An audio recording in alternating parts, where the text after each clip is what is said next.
प्रभु जब अपनी शक्तियों का प्रकाश करते तो लगता है कोई त्रिभुवन में जिसकी रक्षा नहीं कर सकता, उसकी रक्षा के लिए मां भवानी दुर्गा अपना भयानक रूप धारण करके महिषासुर आदि दैत्यों का मर्दन करती है।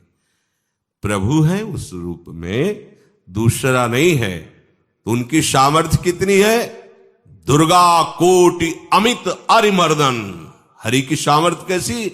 अमित दुर्गाओं जैसी। 1 करोड़ अरब नहीं, अमित दुर्गाओं जैसी दुष्टों का मर्दन करने की सामर्थ्य। अमित था नहीं कि कितनी सामर्थ्य है। एक दुर्गा रूप में जब हरि प्रकाशित होते हैं तो त्रिभुवन में कोई सामने खड़ा होने वाला नहीं होता। मां भवानी जिस समय अपने स्वरूप में आती, किसी की ताकत नहीं है। ये शुंभ निशुंभ इतने बलवान दैत्य थे, त्रिभुवन में कोई इनका बाल बांका भी नहीं कर सकता था। स्मरण किया समस्त देवताओं ने तो भगवान से ही शक्ति का प्रादुर्भाव हुआ। इतना सुंदर रूप मां भगवती का।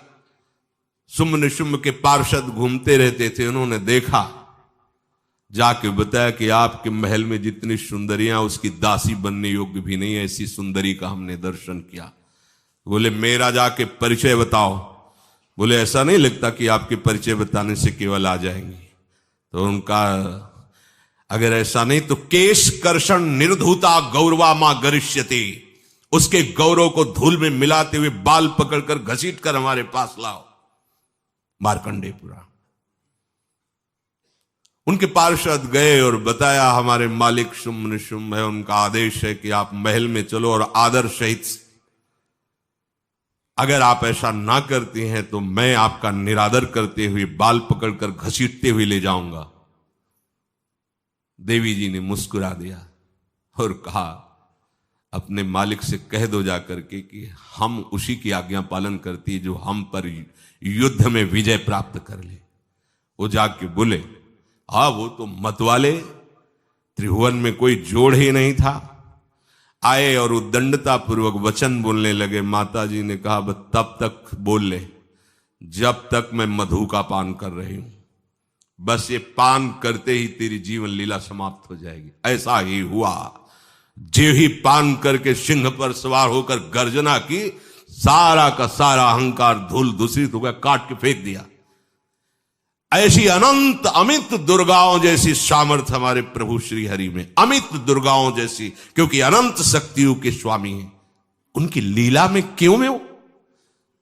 अरे वो जब करुणा करते हैं, अपनी महिमा से उतरते हैं, तो भक्त जब ऐसे कर देता है तो डरप जाते हैं।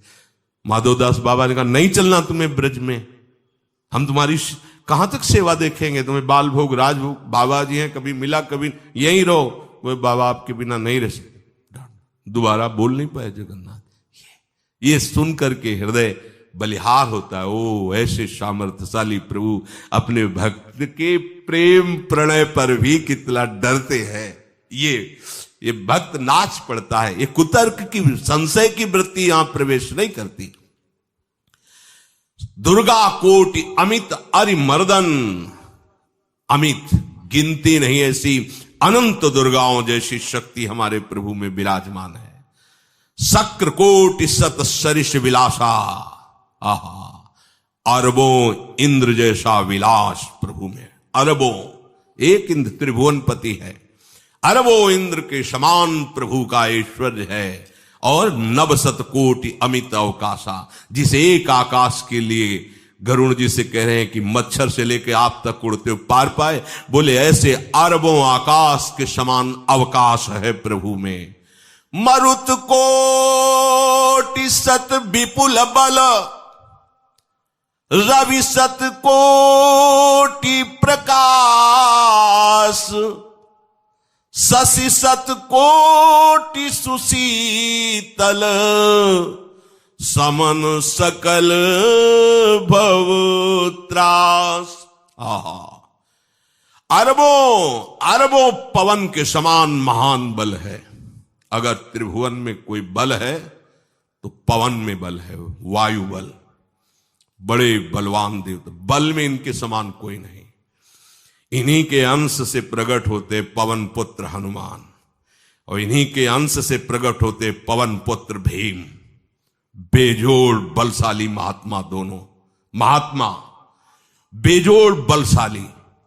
जेगिर चरण दे हनुमंता, चले उसगा पाताल तुरंता। जिमि अमोघ रघुपति कर बाना, ये ही भांति चले हनु। किलकार दे तो राक्षसियों के गर्भ गिर जाते थे, ऐसे महान बली हनुमान जी। और भीम का क्या कहला है? जब ये देव पुष्प उड़ करके आया और द्रौपदी जी को दिया गया, तो द्रौपदी जी ने कहा इसका जोड़ होना चाहिए, इस पुष्प का। सबसे कहा पर किसी ने नहीं सुना। भीम ने कहा कहीं भी मिलेगा मैं इससे लाएंगे। ऋषियों ने समझाया कि आगे मत बढ़ो, ये यक्षों की भूमि है, युद्ध हो जाएगा और तुम्हें तैयारी करनी है हस्तिनापुर के लिए, और तुम इधर।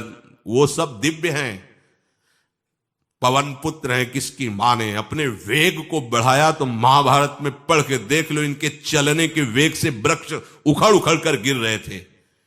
ऐसे जब चल रहे थे तो चलने के वेग से वृक्ष उखड़ जाते थे भीम के। तो हनुमान जी ने सोचा किसी के समझाए तो समझेंगे नहीं, तो आगे पवन पुत्र ही बैठ गए, बूढ़े बानर का वेश लेकर, लंबी पूंछे से। मार्ग में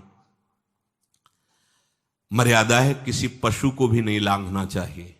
विवेकवान उपासक ऐसा नहीं कि कोई सो रहा है पशु भी आप उसे लांघ जाए, ऐसा नहीं। जो विवेक है, जो मर्यादा है, वैसे किसी सोते हुए को लांघना नहीं चाहिए।